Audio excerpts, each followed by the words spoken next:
Bwana Yesu asifiwe. Ni baraka wakati unapoanza kazi na Mungu. Leo nataka nitoe neno la Mungu katika kitabu cha Kutoka 31.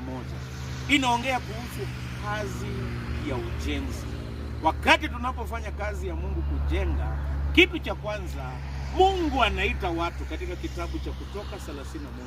Mungu anaita wajenzi kwa majina na kuwapa kazi. Wengine kazi yao itakuwa ni kuongoza. Kuko na viongozi ambao wanaongoza, na hata kuko na kamati ya ujenzi huu.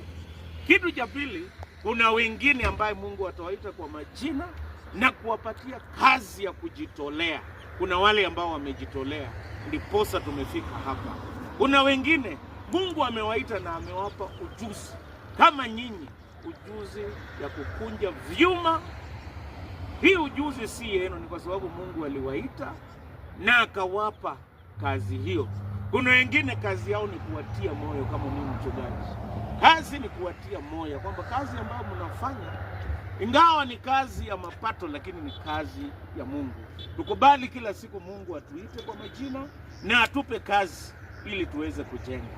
Kitu cha pili, hao wajenzi katika kitabu cha Kutoka 31, Mungu aliwajaza na Roho Mtakatifu na nguvu. Hata mimi naomba Mungu awajaze na Roho Mtakatifu, awape nguvu, sio ya kujenga tu, hata awape nguvu ya kuishi maisha ya Ukristo nyumbani na popote ambapo mtakuwa.